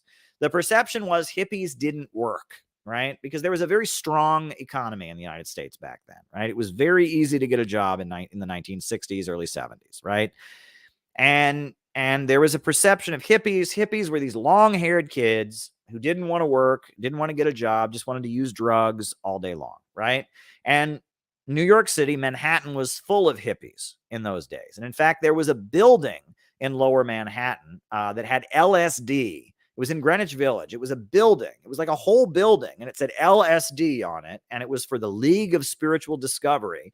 It was run by Timothy Leary, and they just did nothing but give LSD out for free at that building all day long. So there were a whole lot of long-haired hippie people walking around New York City, stoned out of their minds all the time. Like Greenwich Village, there were a lot of hippies. And it was just young people walking around on drugs all the time, right? And there was a lot of Greenwich Village in particular. You know, Chelsea, Greenwich Village was like, you know, this was a section of Manhattan that was just inhabited by younger people that were on drugs all the time and weren't working. And, you know, and that these hard hat guys hated hippies.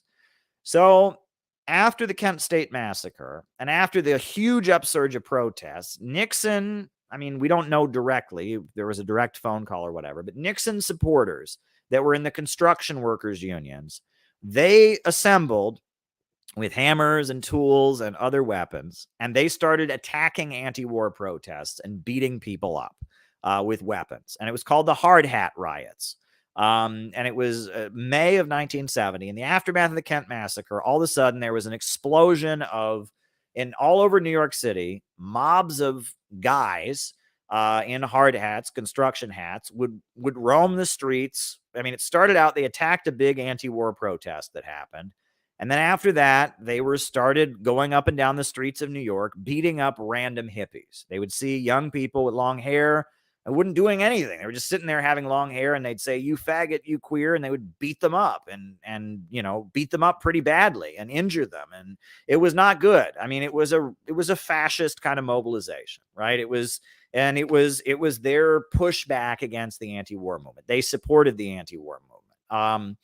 And it was awful. I mean, it wasn't a good thing. It was a fascist mobilization. The anti-war movement was opposing the Vietnam War. They were supporting the war, and they were opposing the anti-war movement. And they saw the hippies as girly men or pacifists or gay people or something, you know, and they called them anti-gay slurs, usually faggot, queer, whatever, you know, and they would just violently beat up random young men for having long hair, you know, and it was an awful moment. And it was, you know, I mean, you know, people talk about the aristocracy of labor. These were very well paid construction workers, and they were very pro-imperialist and right-wing, and they were known for being violent, you know, against the bosses. But this was a case of them being mobilized against hippies, you know, and in support of the Vietnam War. At the time, Gus Hall, the leader of the Communist Party, he wrote a pamphlet about it. Actually, Gus Hall wrote if I can reach up here, it's included in this book by Gus Hall, Working Class USA.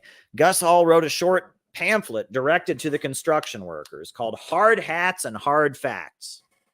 And it was urging the, you know, construction workers to not attack the anti-Vietnam War protesters and making a class appeal to them. It was called Hard Hats and Hard Facts, and it's in here somewhere. You know, it's in this compilation of writings by Gus Hall called Working Class USA, The Power and the Movement. And the Workers' World newspaper, they showed, they took a picture of a crowd of these construction guys with their baseball bats and their American flags. And they had a sign that said, like, America, love it or leave it, or something like that. But they photoshopped, well, they didn't have Photoshop back then, but they pasted over their sign, a sign that said, "I love my boss." Right? Because they said basically what these construction workers were doing is they were going out to defend their bosses. And that's what they were doing, because it was the bosses of these multinational corporations headquartered in Manhattan that exploited, you know, people all over the world. They were the ones that were benefiting from the Vietnam War, right? And so their bosses, who hired them to construct their buildings while they exploited people all over the world, you know, they were the ones that were supporting the Vietnam War. So by going out and beating up anti-war protesters and beating up random hippies on the street, you know, these hard hat riots, they were basically supporting their bosses. And so the Workers' World, you know, they had a picture of these guys in their hard hats. It said, "I love my boss." And that was the correct assessment. Neat story about this, and then I will move on. You know, I mean, I was born in 1987. You know, this is all stuff that happened before I was born. You can read about it on Wikipedia, the Hard Hat Riots, etc. But long story short, 2011, I was part of the Occupy Wall Street protests. And you'll remember that at one point during the Occupy Wall Street protests, Mayor Bloomberg announced they were going to send the police, they were going to clear the park. So that night, and it was a holiday. In New York City, you get Jewish holidays off, and it was Sukkot, which is the Sukkot or Sukkot, it's one of the Jewish holidays, the autumn festival. So I had the day off work. I worked at the insurance company. And so they announced they were going to clear the park. So starting at like midnight, and especially like around 6 a.m., people just started piling into the park to defend the park from the police, right? And they didn't end up raiding the park, but it was like they announced they were going to raid the park. So everyone started piling into Occupy Wall Street. So it was about midnight. I was heading down to Occupy Wall Street with a bunch of signs that I was carrying that said, like, you know, socialism for the 99%, capitalism is the problem, something like that. So as I'm coming out of the subway with these signs, in a cab coming by, this Wall Street guy who'd been drinking, like, rolls down his window and shouts at me, like, "Get a job, hippie," you know, shouts at me like, you socialist, you know, get a job or something like that. So then I didn't see, but I'm coming out of the subway and there's a bunch of construction workers around the subway side. So I'm coming up with my signs and this guy in his cab shouts, you know, "Get a job." But then immediately the three like construction worker guys who were working there, they shouted back at the Wall Street guy, like, "Shut up, you 1% motherfucker. I bet you haven't done a day's work in your life. These kids are standing up for the truth." And these construction worker guys were all supporting me. I thought that was pretty neat. So when I got to the park, you know, I, you know, carried my signs, and I'm giving my signs to the, you know, the boomer communists that are there at the park. And I told them about what happened. I said, you know, I just came out of the subway, and, you know, this guy, this Wall Street guy in his, you know, cab was shouting at me. And then all these construction worker guys in their hard hats who were working on the subway stop, they defended me. And they all started crying. They all started sobbing. Like, it was the most beautiful thing they'd ever heard. The most beautiful thing they'd ever heard. Why? Because of the Hard Hat Riots. Because they had lived through the Hard Hat Riots. They remember when the Hard Hats were patrolling Lower Manhattan and beating the hell out of anyone who sounded like a leftist or a socialist. You know, and so, you know, it was kind of a moving moment for them. Wow, the construction worker guys are supporting the protesters. They're supporting the Occupy Wall Street protesters. And then later that day, you know, in the park, you know, as thousands of people were gathering to defend Occupy Wall Street, there were a lot of construction worker guys in their hard hats that were supporting Occupy Wall Street, because they were seeing their union benefits being cut. They were seeing their union contracts under threat. And they had a populist 99% against 1% message, right? And so it shows that things have changed.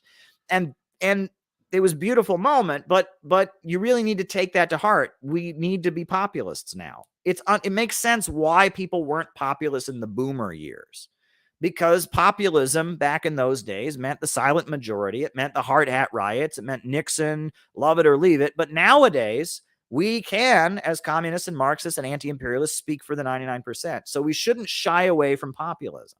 You know, that's the thing, is that the political landscape has changed. The fact that those construction worker guys were on my side against that Wall Street guy in the car. And that's the important thing, is that the Hard Hat Riots happened when things were very different. There is no labor aristocracy anymore. The living conditions of the American working class have vastly decreased. Those construction worker guys in their hard hats are not making the huge salaries, the huge wages that they used to make. I mean, they're doing okay in Manhattan, but you know, I mean, their union contracts are under attack. Non-union construction jobs happen all the time in Manhattan, and they can't do anything about it. Unions have nowhere near the power they used to have. And as a result, you know, average working class people are much more class conscious, and they're much more anti-establishment. So the political landscape has changed. 1970, the Hard Hat Riots, these like right-wing populist construction worker mobilizations against hippies and support of the Vietnam War, That's a long time ago. That's like ancient history, right? And that the political landscape has completely changed. And I mean, I witnessed that, and I learned about the Hard Hat Riots from people who'd been there. And things have changed. Things are not like that anymore. So that's my response to the question about the Hard Hat Riots. I hope that was helpful. All right.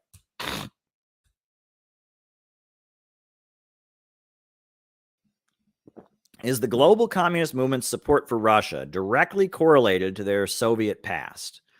Not exactly.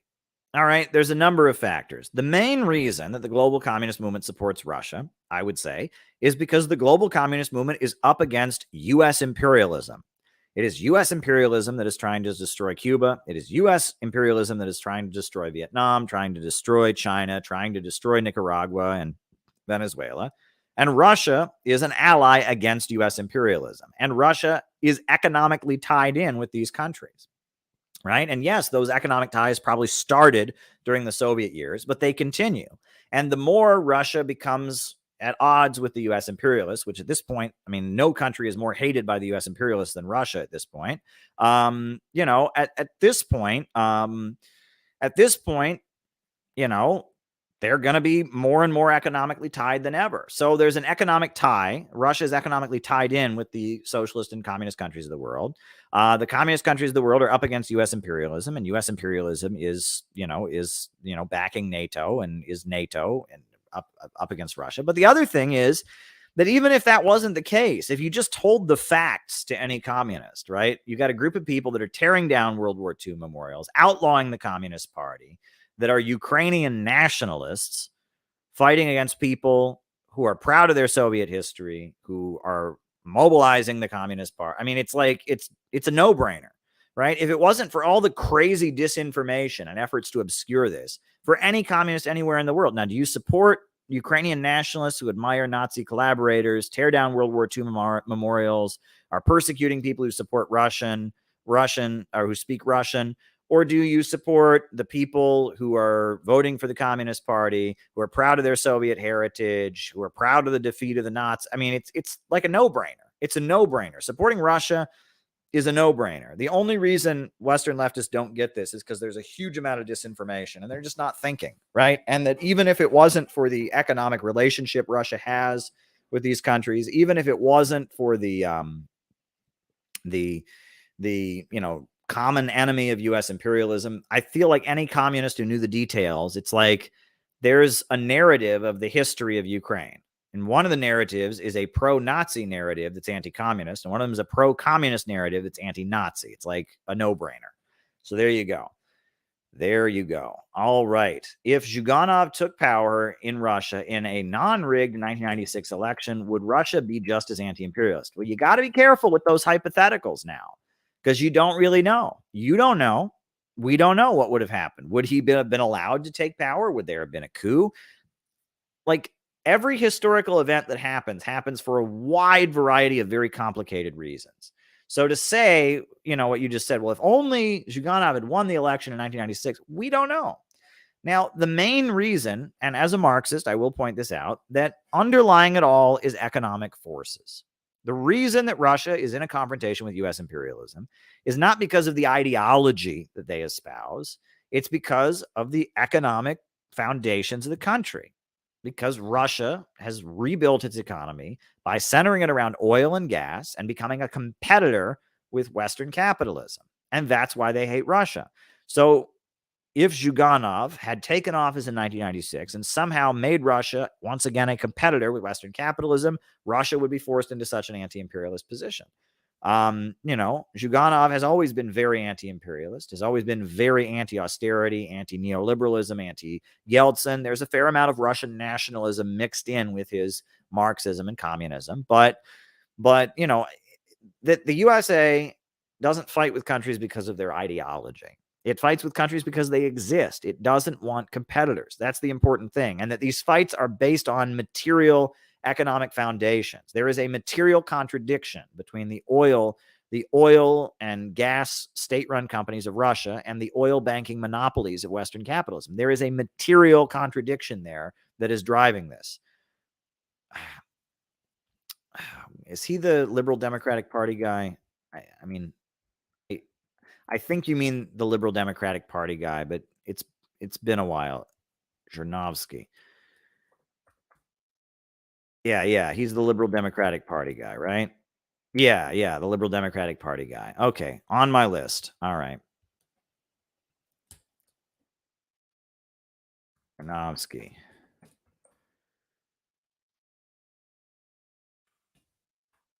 Okay, right. Wrote it down. Thanks for asking. All right, next question. What is your response to Western leftists who say that because the Russian Communist Party doesn't support supports anti-LGBT legislation, they aren't actual communists?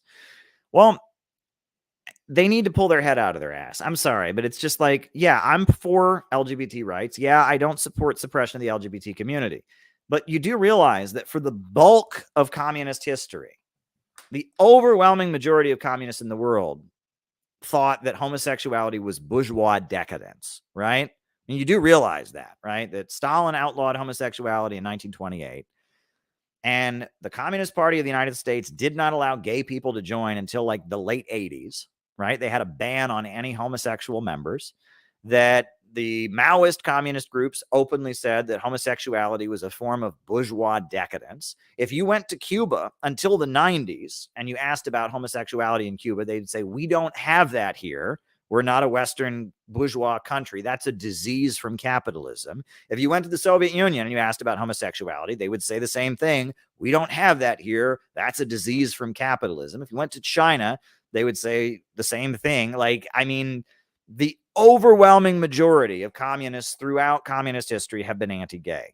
Now, to be fair, the founder of the modern gay rights movement, Harry Hay, he was gay, right? The Workers' World Party, they were pro-LGBT. Leslie Feinberg, the first trans activist in U.S. history, she was a hardline tanky. The Soviet Union did legalize homosexuality in the first few years of its existence. But like, if you're going to say that because somebody takes a position against homosexuality, they're not a real communist, you're not just saying that the Russian communists are not real communists. You're saying that Fidel Castro is not a real communist because he was anti-gay until the 90s, right? He changed his position. He apologized for it eventually, but he was anti-gay until the 90s. I think in China, there's still largely a feeling among the communists that homosexuality is wrong or not in line with Marxist values. I mean, there are pro-LGBT pockets in different parts of China and such, but I think the prevailing opinion of a lot of communists in China is that it's bourgeois decadence. Speaking of Luna, one of the most disingenuous things that she ever said, when I interviewed Luna, I asked her about LGBT rights, and she insisted. She's like, oh, in Vietnam, we love gay people. And I was just like, do you think I'm stupid? Yeah, maybe in tourist areas of Vietnam, they think that. But yeah, do you think that in your average Vietnamese village, you ask the local Communist Party leader, what do you think of homosexuality? The chances are they're probably going to tell you this is a disease from Western capitalism. We don't have that here. We have good, strong, traditional socialist families. I'm not embracing any of that, but that is, anti-gay politics are very prevalent even now among communists in the world. Okay. It is a very big thing. Now that's changed a lot. Cuba is very pro-LGBT. They just legalized gay marriage. Transsexual surgery is free, provided by the government. Cuba has changed on that issue. I believe North Korea is actually, more tolerant of homosexuality. There are like civil unions and stuff in North Korea. I don't know that for a fact, but if you're going to say that the Russian Communist Party is not a real communist party because they supported this law against what they call LGBT propaganda, I mean, it's like, if you're going to apply that standard fairly, you have to, Che Guevara, he's just out, right? Che Guevara, forget Che Guevara, forget Ho Chi Minh. Definitely forget Stalin. He outlawed homosexuality. Definitely forget, forget Mao. You think Mao was tolerating homosexuality? And thank you. I'd sneezed there. But, it's like, yeah, I can, the global communist movement was wrong on the LGBT question largely. And there are still a lot of communists around the world who take that position. And if that's going to be the dividing line, why is it selective to Russia, right? Because if they really are honestly taking that, they should not they should not support Stalin. They shouldn't support the Soviet Union. They shouldn't support Albania. They shouldn't support Cuba until the 90s. They shouldn't. It's like people who say, oh, well, the Russian Communist Party, they're not a real party because they're anti-LGBT. And it's like,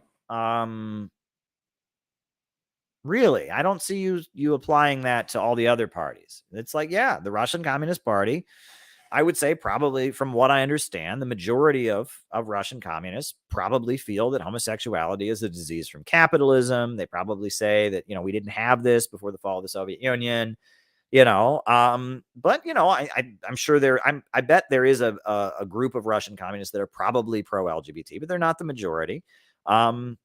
There are gay nightclubs and gay bars in Russia. Russia isn't an anti-gay hellhole, right? Russia actually, there are a lot of gay people in Russia who, are very happy. And, it's not what you think it is, right? And the way they portray Russia, around that, they do have that law against what they call homosexual propaganda, but it's not, it's really the way Western media portrays it is very overblown. And there's a lot of Russian Marxists and leftists that are sympathetic to LGBT rights. But because, yes, the KPRF does support, that anti-LGBT propaganda law, if you're going to say that makes them not real communists, then you also have to write off like the overwhelming majority of communists in human history have to be written off.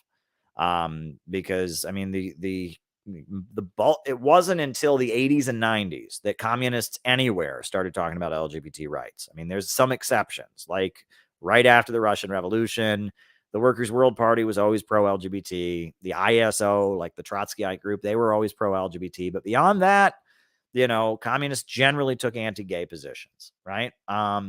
That's just a fact.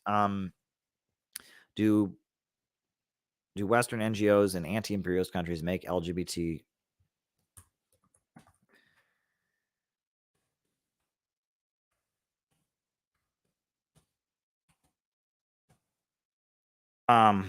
okay. But that is just a fact. And people can try to deny this. And, look, that is the majority opinion and has been the majority opinion of communists for a long time. Now that's changed. And I don't know what more to say about it. And, if you're going to apply that, I'm repeating myself. So there we go. All right. Please talk about how U.S. spy agencies set about to make woke synthetic leftism in an attempt to make leftism more meaningless to Americans. Well, it's not that they made it more meaningless to Americans. It's that they realized that McCarthyism was having a blowback. That, by just this over-the-top anti-communism was so extreme that it was causing a lot of young people to become sympathetic to communism. And as the civil rights movement got going in 1954, and, that it became very clear that there was going to be dissent in the United States. Black people were going to protest for their civil rights. Women were going to want more of a level of equality. The causes, there was going to be, some pushback against the militarism and the military industrial complex, and that they needed to create a way for people to support civil rights, to support feminism, to support the labor movement, to oppose war, and not be communists. And so starting in 1951, you had the rise of the Congress for Cultural Freedom, which was a CIA program intended for the purpose. Let me see if I've got, there's well documented. They call it a conspiracy theory. The CIA brags about it. There's tons of books about this. You can read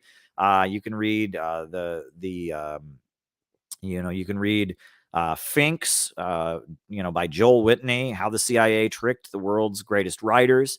There's a book called The Cultural Cold War that goes into detail about this. And the CIA subsidized and promoted all kinds of leftists during the 1960s and 70s who were not communists.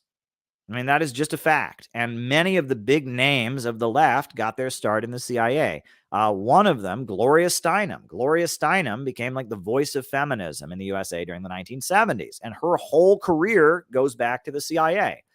She started out as she ran like a youth group that went with the CIA to the World Youth Festival in Vienna, the Communist Youth Festival, and set off smoke bombs. And Barney Frank went with her, and so did Zbigniew Brzezinski.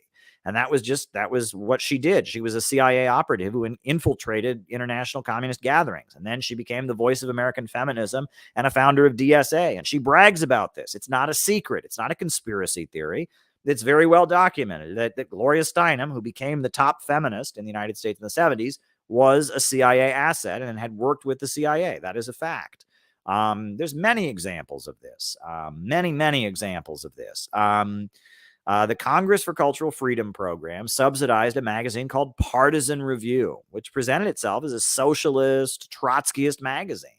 And a lot of the people who wrote for it, Irving Howe, he was this big Marxist intellectual. Irving Howe, he became one of the intellectual fathers of the Democratic Socialists of America. Well, Irving Howe, Partisan Review is how he got started. And he was working with the CIA, working with the Congress for Cultural Freedom program.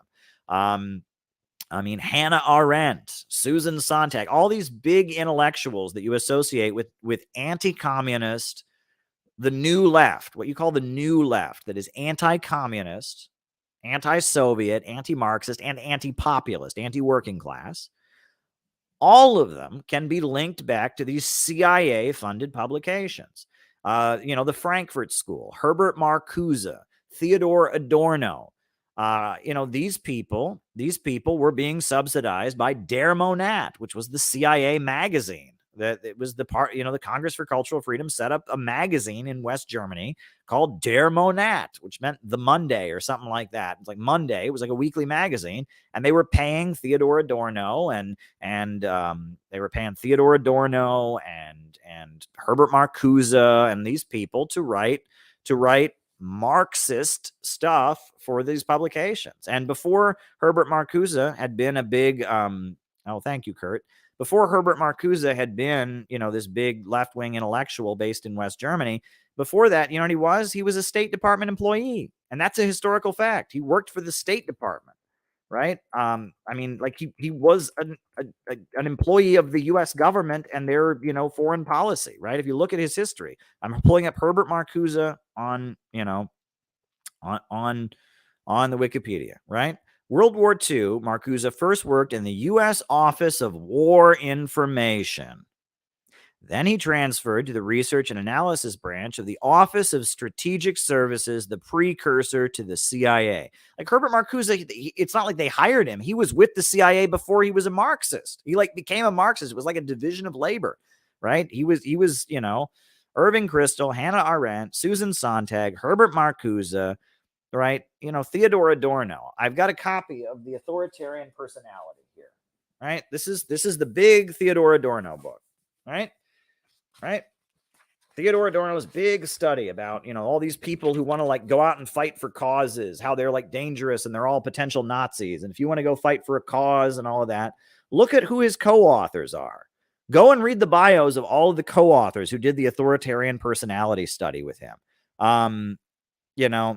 Go and read, go and look at the personality study, or at who did the Authoritarian Personality study with him. It's people that are linked to British intelligence, right? People who worked with the Tavistock Institute of Social Research, which was an intelligence research entity that did all kinds of research into mind control and MK Ultra. People that are linked to Der Monat and Congress for Cultural Freedom. It was very clear that the new left was a government operation. All right. And that is beyond the shadow of a doubt. There is no question about it. None. There is no disputing it. There is no doubting it. All the big Marxists, all the big new leftists that you read at university were brought to you by the CIA. Whether it was with Partisan Review magazine, the Congress for Cultural Freedom, whether it was, Herbert Marcuse, who started out basically as a U.S. intelligence and war information operative, whether it's with the Tavistock Institute for Social Research. And you go down the line. This is well documented. The CIA brags about this. They brag about, on their website. I quote articles from the CIA's website. This is well documented fact that they basically realized, the CIA realized back during the 1950s that they had a problem, which is that a lot of smart people, a lot of intellectuals like Albert Einstein and Aaron Copland and Shostakovich and a lot of very intelligent, thinking, smart people were communists. And they were communists because communists were sticking up for things like civil rights, sticking up for opposing militarism. They were critics of American society, critics of McCarthyism, critics of Cold War conformity. So in order to prevent there being a big upsurge of communist support in the United States, they had to create a mechanism for people to dissent and not become communists. And then it gets even better, right? I've got here this book, right? This is Zbigniew Brzezinski, Between Two Ages, America's Role in the Technotronic Era. And if you read this, Zbigniew Brzezinski, who's the top, he was the head of the Columbia Anti-Communist Social Research, the Center for Communist Studies at Columbia University. And in this book, he goes into great detail about saying the New Left are not really communists. He says the campus anti-war protesters, they're not really communists. They're not really a threat. This is just kind of a cultural confusion brought on by the accessibility of information. In this technotronic era where we have new access to information, people are going to want more freedom. They're going to want more of an ability to question traditional religion, traditional rules and stuff. And that the New Left, they're not communists. They're just kind of a cultural shift that's happening. We're becoming more liberal, more open-minded, and more global because of access to information. And that there's no danger. I mean, he says this blatantly. I mean, there are passage after passage where he says blatantly that there is no threat from these people, that the SDS and the Maoists and the Marxist-Leninists and the CPUSA, there is no threat of them. And that the New Left, the hippies, the campus anti-war movement, they're just a response to the accessibility of information, the rise in nonconformity. And rather than fight the New Left, we should hijack it and use it to bring down the Soviet Union. And he says this page after page after page. That is the entire argument that this book by Brzezinski makes, is that rather than fight the New Left is just a symptom of information technology, and we can use this wave of cultural liberalism to bring down the Soviet Union because there are very conservative and stodgy authoritarian aspects of the Soviet Union. And the mechanisms that the New Left and the anti-war movement have utilized to become popular, to critique U.S. society, we can turn them on the Soviet Union. That's the argument that Brzezinski makes in his book, right? I'm just like there is no disputing this. This whole, my whole thing about the synthetic left and all of that, this is so well documented. And the fact that people like Sophie from Mars and all that insist this is just a crazy anti-Semitic conspiracy theory. It's this is so well documented. There is no debate about this. I mean, the artwork of Jackson Pollock was subsidized by the CIA. There is so much documentation of this. The New Left was fake. It was an intelligence operation.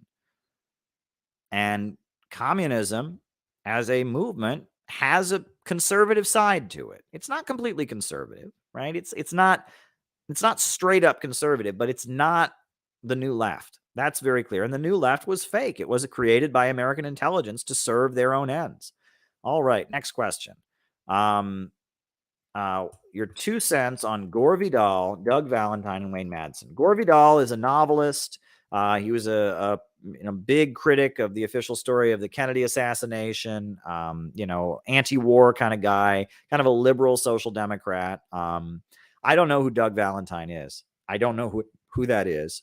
I don't really know that much about Gore Vidal, except he's kind of he was a pacifist. He was openly gay, and he was very critical of the Vietnam War. He thought that Kennedy's assassination was very much, Kennedy's assassination was very much, a government operation. He was very vocal about that.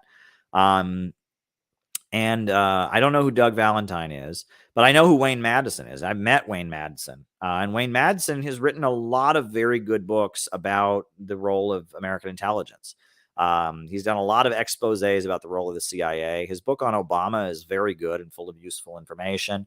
I mean, I can't endorse everything he's ever said, obviously. And I don't know exactly where he's coming from ideologically. I've heard him talk, and I've met him before, and he talks in different ways. But overall, the message that he he's done a lot of exposing the covert activities of American intelligence, and that is a very useful thing to do. And his book on Obama is very, very good. I think it's called The Manufacturing of a President or something like that. It's very good. A lot of useful information. His book, All in the Company, that's about CIA operations and all that. That's also very good. I would recommend that. So I've gotten a lot from his work, I would say. But, I don't endorse necessarily his overall worldview, but I've gotten a lot from Wayne Madsen's work.